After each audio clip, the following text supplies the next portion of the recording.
입니다. 살아계신 하나님 아버지 감사합니다. 오늘 거룩한 주의 말씀, 생명의 말씀으로 우리 영혼을 주께서 밝히 비추시고 이 말씀 앞에 겸허히 나를 성찰하며 주 앞에 평안과 위로와 기쁨의 삶 살아갈 수 있는 복된 말씀 되게 하옵소서.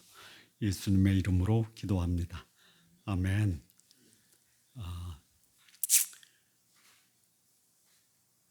하나님의 백성은 하나님을 믿고 그분을 의지하고 그분을 예배하는 사람인데요.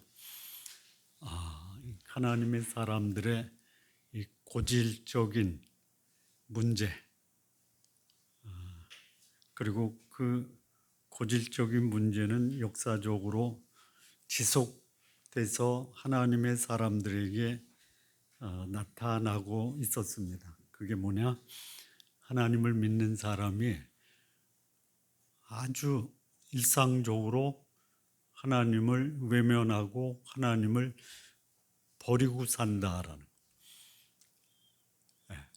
이거를 다른 말로 말하면 하나님을 믿는 신앙인이 하나님을 믿지 못하고 사는 불신앙의 삶을 산다라는 거예요. 신앙인의 불신앙, 이런 모순과 역설적인 삶이 아주 오랜 역사를 통해서 반복돼 왔고 오늘의 하나님의 사람들에게서도 흔히 볼 수 있는 모습입니다. 소위 말하면 하나님과 세상, 어디에 더 우리의 마음을 쓰고 어디에 더 우리가 집착을 하며 살고 있습니까? 하나님과 우상 또는 하나님과 육체를 놓고 수많은 소위 하나님의 백성이 줄다리기를 해요. 하나님이 나를 이끌면은 마음에 위로와 평강이 있는데 우상을 추종하면은요 마음에 불안과 두려움이 엄습하는 거예요. 그러니까 내가 누구를 추종하느냐? 하나님이냐? 세상, 우상 또는 육체를 추종하느냐?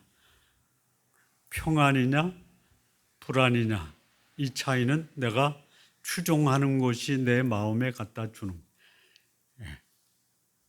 어쩌면 하나님과 우상 사이에 외주를 걸어놓고 가운데 서 있는 하나님의 사람이 하나님 쪽으로 갈까? 아니면 우상 쪽으로 갈까?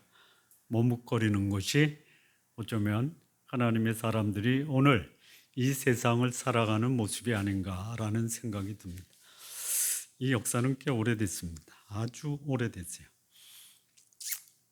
애굽을 나와서 가나안에 들어간 이스라엘 백성 40년 하나님이 광야를 인도하시고 그들이 바라던 가나안 땅에 입성을 했어요.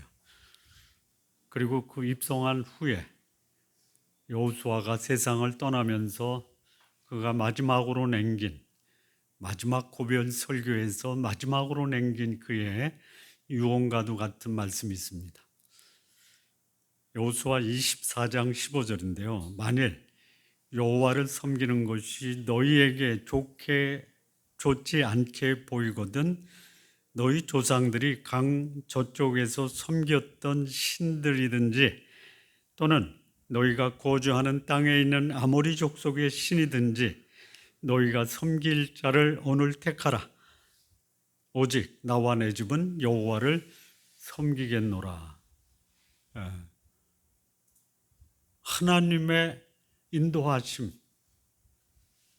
그리고 하나님이 그들을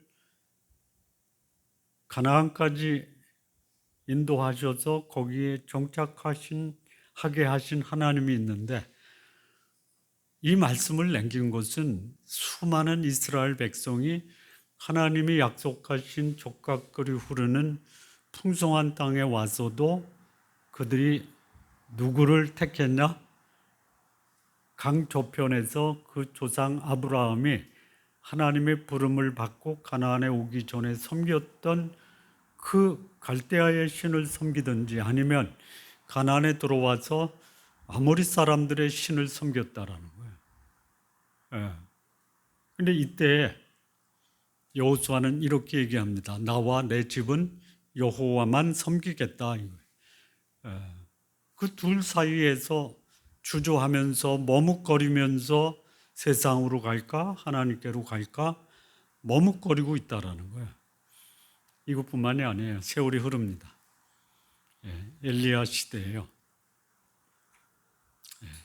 엘리야가 아합과 바알의 선지자 850명과 백성들을 갈멜 산으로 초대를 합니다. 그리고 거기서 하나님의 살아계심을 엘리야는 그의 재물을 태우고 또 거기에 뿌려진 물까지도 핥은 하나님의 능력을 경험하고 바알의 선지자 850명이 자기 몸을 해치면서 그들의 신을 불렀지만 대답이 없어요. 그리고 마지막에 이스라엘 백성에게 이렇게 선포를 합니다. 열왕기상 18장 21절. 엘리야가 모든 백성에게 가까이 나아가 이르되 너희가 어느 때까지 둘 사이에서 머뭇하려느냐.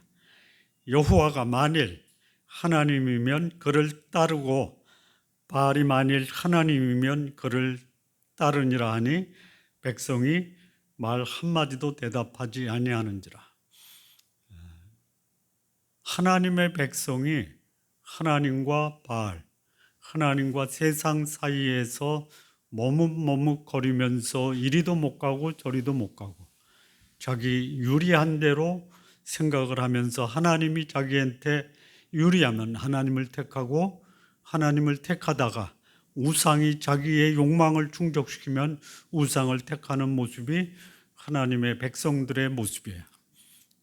자, 그러면 왜 하나님보다 우상에 더 집착할까요? 왜 그럴까요? 이유가 있을 거 아니에요. 이거는 저도 그렇고요. 또 수많은 하나님의 사람이 하나님께 예배하는 순간에도 하나님보다는 우상에게 끌려 있다 이거죠. 이유가 뭐예요? 이 세 가지 찾아봤는데요. 이 세 가지 이유가 참 적절하더라고요. 첫째는 뭐냐? 심리적인 이유가 있어요. 심리적인 이유가 뭐냐? 눈에 보이는 게 사람에게 안정감을 주기 때문에 눈에 보이는 우상을 찾는 거예요. 이 현대적 우상은 뭐예요? 하나님이 아닌 하나님보다 더 의뢰하는 거 아니에요. 이 돈이 될 수 있어요. 권력이 될 수 있어요. 쾌락이 될 수 있어요. 현대인의 이 미국 목사님들이 조사한 현대 미국 교인들의 우상 세 가지 얘기했죠. 부유함, 편안함, 안락함이에요. 이게 현실적으로 피부에 와 닿는 거예요. 이게 심리적 안정감이 있다라는 거예요. 두 번째는 뭐냐면 문화적 이유가 있대요. 내가 살고 있는 이 땅의 문화에 동화가 되는 거예요. 유다 백성들이 가나안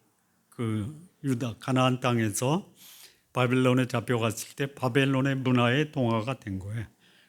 그 땅의 강력한 우상들, 그리고 그 바벨론 제국이 우상 숭배를 강요하니까 살기 위해서 그 이방 문화에 그냥 적응을 해서 그 문화에 이끌려 사는 거예요. 세 번째는 뭐냐면 영적인 이유에 이 영적 무지와 미련함, 다시 말하면 영적 분별력을 상실하는 거예요. 그렇게 사는 게 당연한 거다 이거죠. 그렇게 유다 백성이 바벨론 포로 생활 70년이 마감이 됩니다. 오늘 우리가 읽지 않았지만 이사야 44장 마지막 절에 누가 등장하냐면 고레스가 등장합니다. 고레스. 70년. 바벨론 포로 생활 70년. BC 606년에 바벨론에 다니엘과 그의 친구가 잡혀갑니다. 그리고 70년이 지난 BC 536년에 고레스가 칙령을 내려서 유대인들에게 너희 고향으로 돌아가라. 그래서 1차 포로 기한 때 약 4만여 명이 돌아옵니다. 이때예요. 근데 그때 하나님이 오늘 우리가 읽은 이 이사야 44장 말씀을 보면 1절부터 8절까지는 하나님이 어떤 분이냐라는 것을 말씀하세요. 그럼에도 불구하고 그 포로된 그 바벨론에 있었던 수많은 유다 백성들이 우상을 섬기고 있었다. 그 대조를 시키는 거예요.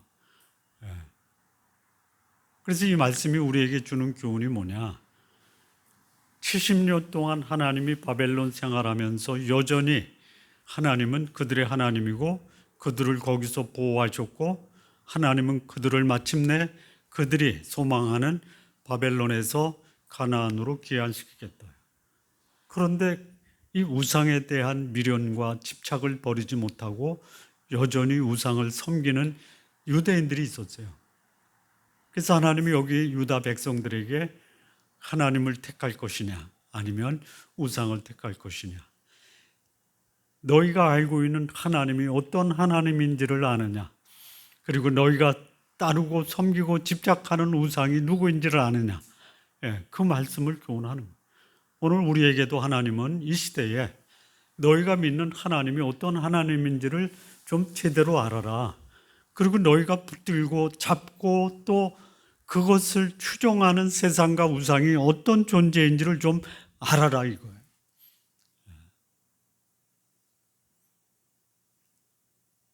하나님을 따르지 않는 이유 중에 하나가 뭐냐면 하나님을 믿어도 내 문제 해결되지 않아서 그렇죠. 그래서 우리 마음에 찾아오는 게 뭐예요? 두려움이에요. 여기 하나님이 유다 백성들에게 뭐라고 하냐면 두려워 말라. 2절도 그렇고요. 5절도 그래요. 이 두려워하는 이유가 뭐예요? 하나님을 모르기 때문인 거예요. 여기 하나님에 대해서 세 가지를 우리에게 교훈하는데요. 첫째는 뭐냐? 그분은 우리를 택하고 만들고 지으신 하나님이에요. 이게 뭐예요? 내 인생의 주인이 누구다? 하나님이에요. 그러니까 나를 택하고 만들고 지으신 그 하나님이 내 인생의 주인이다라는 사실을 잊고 사는 거예요. 잊지 말라 이거죠. 역사의 주인이 하나님이에요. 내 인생의 주인이 하나님이에요. 나를 인도하시고 나를 이끄시고 나의 필요를 채우시고, 그분이 누구냐? 내가 믿는 하나님이에요. 두려움이 찾아올 때 하나님은 나의 주인이시고 그리고 내 인생의 주관자이시고 인도자이시고 공급하시는 분이다라는 것을 내 마음에서 그것을 묵상하고 새기고 그 말씀을 붙드세요. 자, 출애굽한 이스라엘 백성이 광야할 때 광야에서 그들이 보여준 전형적인 삶의 모습이 뭐였어요? 원망과 불평이에요. 왜요? 그들이 자기를 인도하신 하나님을 본 것이 아니라 그들이 처한 환경을 봐서 그래요. 우리의 환경을 보면 원망과 불평이에요. 그런 환경 속에서 전능하신 하나님, 나를 만들고 지으시고 나를 택하셔서 쓸모있게 만드시는 하나님을 바라보면 두려움이 변해서 평강으로 바뀌는 거예요. 근데 여기 하나님을 여기 세 가지 그 말씀으로 하시는데요. 첫째, 나의 종 야곱. 야곱을 하나님이 택하셨어요. 야곱의 하나님이에요. 그 다음에 여기 나의 택한 이스라엘, 이스라엘의 하나님이에요. 2절을 보면 내가 택한 여술은이에요. 야곱, 이스라엘, 여술은 다 동일한 유다 백성이에요. 야곱은 뭐예요? 야곱의 뜻이 뭐예요? 발 뒤꿈치를 잡은 자, 또 다른 말로 속이는 자예요.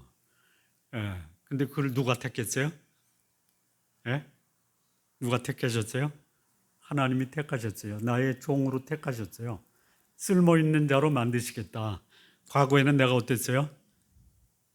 사람 뒷다리 잡고 사람 속이고 자기 욕망으로 위해서는 다른 사람을 희생시키고 욕망으로 위해서는 수단과 방법을 가리지 않았던 자가 누구예요? 야곱이에요. 우리도 야곱 같았던 자예요.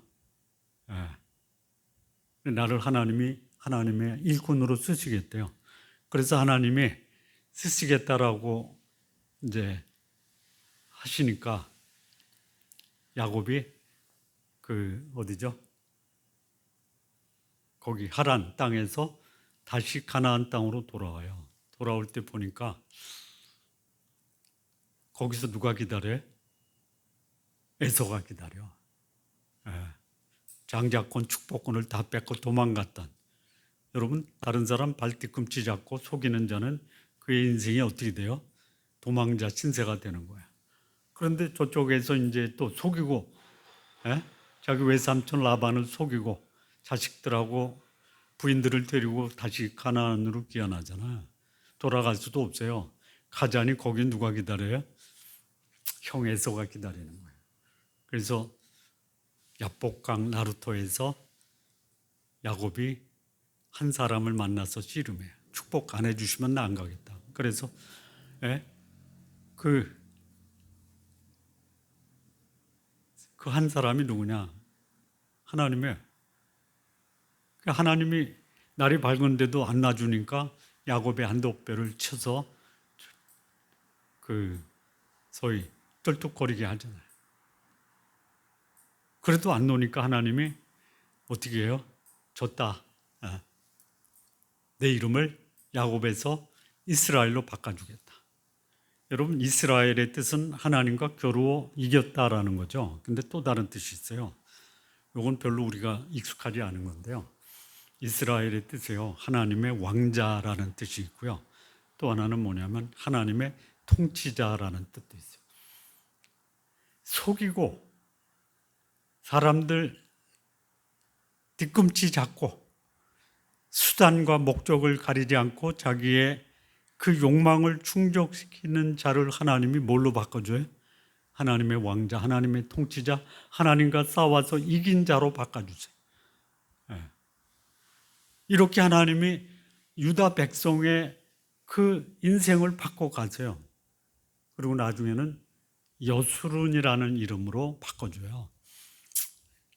이 여수룬이라는 것이 언제 등장하냐면요, 출애굽하는 과정, 소위 광야 생활 40년 동안에 하나님이 그 이스라엘 백성을 부를 때 여수룬이라고 불러요. 근데 지금 그 여수이라는 이름을 소위 제2의 출애굽, 바벨론에서 가나안으로 다시 귀환시키는 이 시점에서 하나님이 그 유다 백성을 가리켜 여수룬이라고 불러요. 여수룬의 뜻이 뭐예요? 여수룬, 의로운 자, 옳은 자. 이게 여수룬이에요. 하나님이 야곱이라는 뒤꿈치 잡는 자, 속이는 자, 수단과 방법을 가리지 않고 욕망을 추종하는 자를 하나님의 왕자로 세워줄 뿐만이 아니고 그를 하나님이 의로운 자, 옳은 자로 만드시는, 이게 무슨 말이냐면요, 하나님이 가까이 가서 사랑하는 자가 누구예요? 의로운 자, 옳은 자예요. 내 곁에 두고 내가 너를 사랑하겠다라는 자가 누구예요? 의로운 자예요. 하나님이 어떤 분이에요? 속이는 자를 사랑하는 자, 친근한 자, 의로운 자로 만들어 주시는 분이에요. 왜요? 하나님의 증인으로 쓰시려고. 그러니 두려워하지 말라 이거예요. 두려워서 우상을 택하는 이 유다 백성들아, 내가 내 인생의 주인이다. 내가 너를 지었고 만들었고 택하였으니 두려워하지 말고 내가 너희 하나님인 것을 알고 살아라라고 우리에게 오늘 도전하시고 또 위로하시고 격려하시는.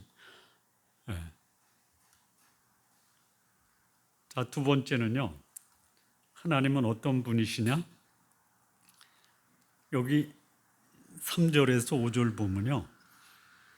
목마른 자에게 물을 주고 마른 땅에 시내가 흐르게 하며 나의 영을 내 자손에게 또 나의 복을 내 후손에게 준다. 그래서 풀 가운데서 솟아나고 시냇가에 버들같이 할 것이라. 하나님은 어떤 분이냐? 하나님의 백성에게요. 그의 성령을 주셔서 그 삶을 풍성하게 하시는 분이에요. 성령이 내 안에 계시고 성령이 내 삶을 인도하시고 성령이 내 안에서 역사하시면요. 내 삶은 어떤 삶이 되느냐? 목마른 삶이 그야말로 시원하게 갈증이 해결되는 삶. 마른 땅에 시내가 흐름으로 거기서 생명이 용수듯 생명이 살아 움직이는 이런 삶을 우리에게 허용하시는 분이에요. 내 속에 성령이 역사하지 않으면요. 내 삶은 목마른 삶과 메마른 삶이 되는 거예요. 하나님은 어떤 분이냐? 그분의 성령을 우리에게 주세요. 자, 성령이 내 안에 거하는 걸 어떻게 알 수 있어요? 어떻게 알 수 있어요? 성령의 충만함을 받으러가 뭐예요? 그분의 거룩한 말씀으로 내 마음을 채우는 거예요. 내가 누구의 지배를 받냐? 세상의 이론과 철학의 지배를 받으면요. 그것은 두려움이에요. 왜?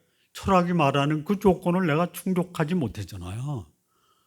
근데 하나님은 성령을 주셔서 말씀으로 나에게 그 말씀이 위로가 되고 세상을 승리하게 하시는 거예요. 성령을 뭐라고 하냐면요. 검이라고 그래요. 이 세상이 우리를 대적해요. 그래서 전신갑주를 입어야 돼요. 성령이 우리 마음에 충만함으로 그 말씀이 내 삶을 인도하면 소위 이 목마른 삶이 시원한 삶, 메마른 땅이 시내가 흐르는 삶으로 우리를 인도하시겠다라고 약속하세요. 그래서 여기 풀 가운데 솟아나고 시냇가에 버들같이 풍성한 이 삶을 하나님이 우리에게 약속하십니다. 하나님은 어떤 분이냐? 성령을 주심으로 내 인생을 풍성하게 하시는 분이다.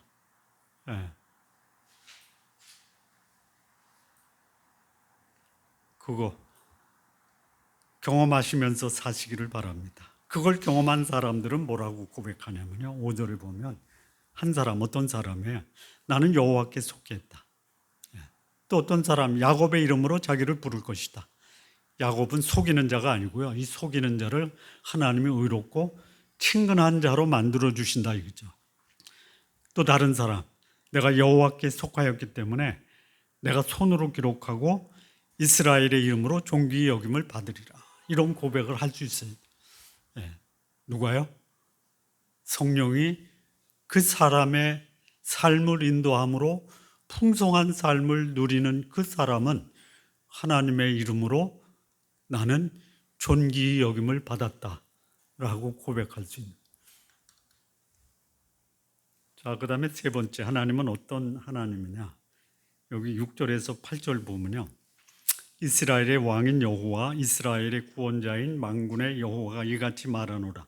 나는 처음이요 마지막이라 나 외에 다른 신이 없느니라.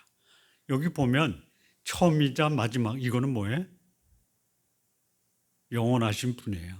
역사의 시작과 역사의 마지막을 마무리 짓는 분이에요. 이 역사가 존재하는 한 하나님의 역사는 그치지 않는다. 다시 말하면 하나님은 영원하신 분이에요. 그런데 그분이 뭐예요? 나 외에 다른 신이 없다. 우상이 신이 아니다 이거예요. 유일하시고 영원하신 그 분이 나의 뭐예요? 구원자이시다 이거예요. 우리에게 구원이 필요할 때 누구한테 나가야 되느냐? 영원하시고 유일하신 구원자. 그 하나님께 나가라 이거예요. 우리 성도님들 다른 신 찾지 마세요.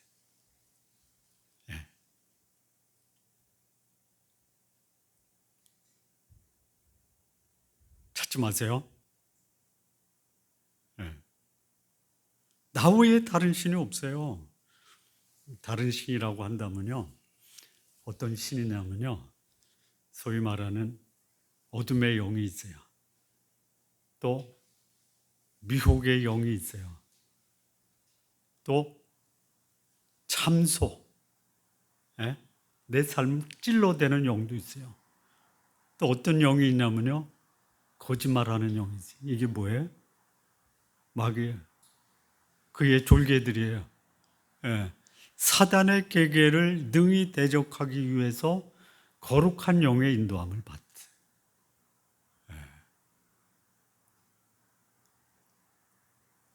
여러분, 거룩한 영이 내 속에 왔을 때 거룩한 영을 받아들이세요. 그건 누가 하는 거냐? 내가 하는 거예요. 거룩한 영이 내 마음의 문을 두드리고요, 동시에 어둠의 영도 내 마음을 두드려요. 누구에게 문을 열 거예요?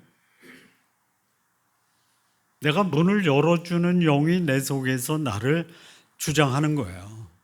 제발 열지 마세요. 이 말씀은 우리 성도님과 제가 공이 똑같이, 어둠의 영은 닫아버리고 거룩한 영은 열어서 모시라. 지금 문을 두드리세요. 물론 내 속에 계시지만 역사 안 하시면요, 그분이 문을 열고 내가 들어가서 너와 교제하기를 원한다.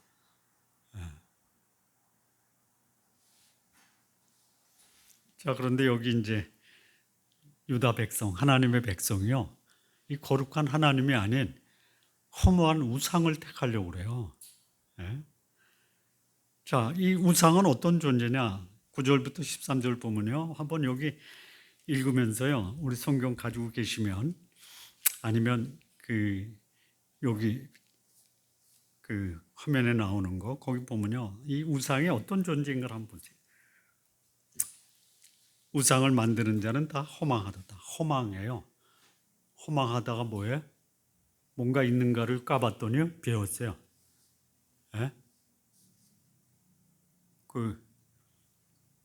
그거 있죠, 뭐 뽑기 있죠, 뽑기. 어렵게 뽑아서 이렇게 들어서 까보니까 뭐예요? 꽝. 그게 뭐예요? 우상이에요, 우상. 만드는 자도 뭘 만드는 거예요? 꽝 만드는 거예요. 그리고 그들이 원하는 것들 뭐예요? 무익한 거예요. 우상을 만들어서 뭔가 기대했는데 허망하고요. 그거를 얻은들 뭐예요? 전혀 유익하지 못해요. 그리고 그 우상을 믿으라, 우상을 따르라라고 말하는 증인들, 그들도 자기들이 만드는 걸 보지도 못하고 알지도 못해요. 그래서 뭐예요? 수치를 당하는 거예요. 이게 사람이 만든, 손으로 만든 그 우상은 뭐예요? 허망하고 무익하고, 그리고 수치를 당하게 하는 게 우상.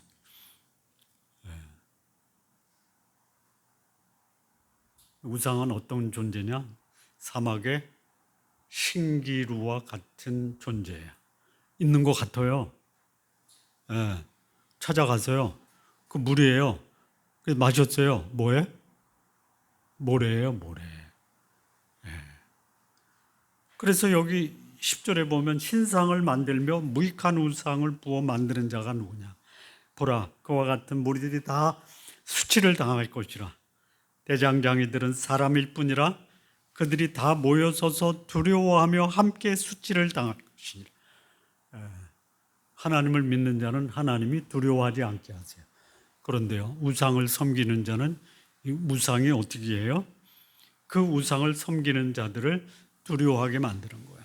우상을 섬기는 자가 스스로 우상이 무익하고 허망하고 수치를 당케 함으로 그 마음에 두려움과 불안이 떨쳐버릴 수가 없어요. 이게 우상이에요. 그다음에 두 번째 우상은요, 14절에서 17절을 보면요, 여기 이제 우상을 만드는 재료는 나무예요. 백향목.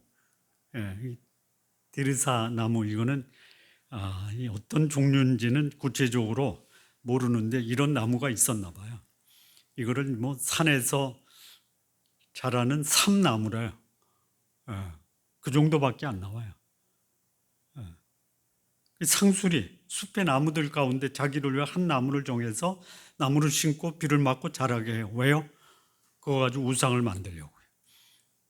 그래서 이 나무를 가지고 우상을 만들기 전에 거기서 이제 잘라서 일부는 땔감으로 써요.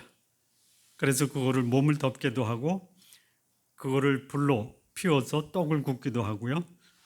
고기도 구워 먹기도 하고요. 그리고 거기서 이제 잘 다듬은 나무를 가지고는 뭐로 해요? 신상을 만들어 경배하고 우상을 만들고 그 앞에 엎드리기도 하는 거예요. 17절 보면요.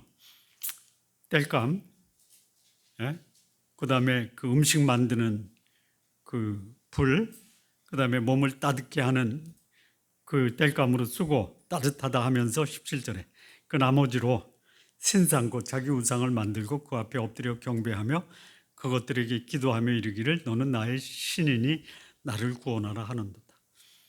이 우상은 어떤 존재냐면요. 그냥 나무예요, 나무. 나무예요. 자기가 그걸 잘 다듬어요. 이런 게 어디 있어요? 땔감으로 쓰고 자기의 신으로 만들어요. 이런 소위 말하는 논리적 모순이 어디 있어요? 이게 우상입니다. 불신자들이 추구하는 어둠의 영의 모습이 뭐예요? 돈 가지고 자기 욕망으로 애쓰고 돈을 우상처럼 섬기는 거예요. 권력을 마음껏 휘두르면서 권력을 우상으로 추구하는 거예요. 이런 생명이 없는 우상을 자기 인생을 거는 그런 구원의 존재로 자기들이 추정하는 거야. 그 다음에 세 번째 이 우상은 어떤 존재냐면요. 18절부터 20절까지요. 그들이 알지도 못하고 깨닫지도 못해요. 그들의 눈이 가려서 보지도 못하며 그들의 마음이 어두워서 깨닫지도 못하는 거예요. 마음에 생각도 없고 지식도 없고 총명도 없어요. 누가요? 우상에게 미혹된 사람이에요. 그러니까 영적 무지에 빠져 있는 사람이에요.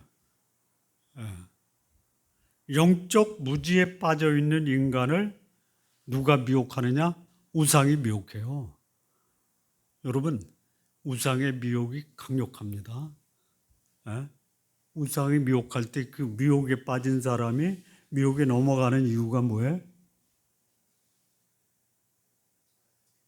하와가 그 나무의 실과를 본 적 뭐예요?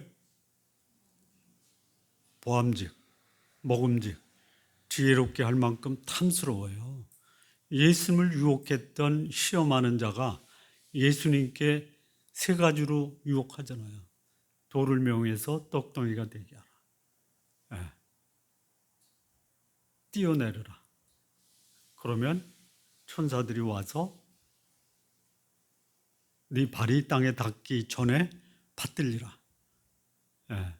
천하만국을 보여주며 내 앞에 절하라. 내가 다 주겠다. 강력해요. 강력해요. 지금도 강력해요. 그래서 넘어가는 거야. 왜 그래요? 그것이 자기 인생을 사단에게 얽매이게 하고 또 자기 인생을 어둠 속으로 끌고 간다라는 것을 깨닫지 못해요. 우리 성도님들 그거 깨닫고 사십시오. 자, 여호수아가 유다 백성에게 이스라엘 백성에게 마지막으로 선포했던 너희 섬길 자를 오늘날 택하라. 엘리야가 했죠. 엘리야가 했나요? 여호수아가 하고 엘리야가. 하나님과 바알 사이에서 머뭇거리지 말고 하나님을 택하라. 이 말씀을 오늘 우리에게 동일하게 말씀하세요. 적어도 하나님의 사람이라고 한다면 오늘 삶에 하나님이 여러분의 주인이시고 여러분의 구원자이시고 여러분의 공급자이시고 여러분을 풍성한 삶으로 인도하시는 그 하나님, 그 하나님이 여러분의 주인이 돼서 여러분의 삶이 하나님의 역사와 또 인도하심을 경험하는 그런 삶 되시기를 진심으로 바랍니다. 기도하시겠습니다. 하나님 아버지 감사합니다. 역사의 주인이시고 또 우리를 풍성한 삶으로 인도하시며 그리고 우리를 구원하신 영원하신 하나님, 우리 인생의 주인으로 모시고 사는 우리 귀한 성도님들 모두 되게 하옵소서. 예수님의 이름으로 기도합니다. 아멘. 오늘 9월 둘째 주 함께 예배드리는 성도님들 주님의 이름으로 환영하고 축복합니다.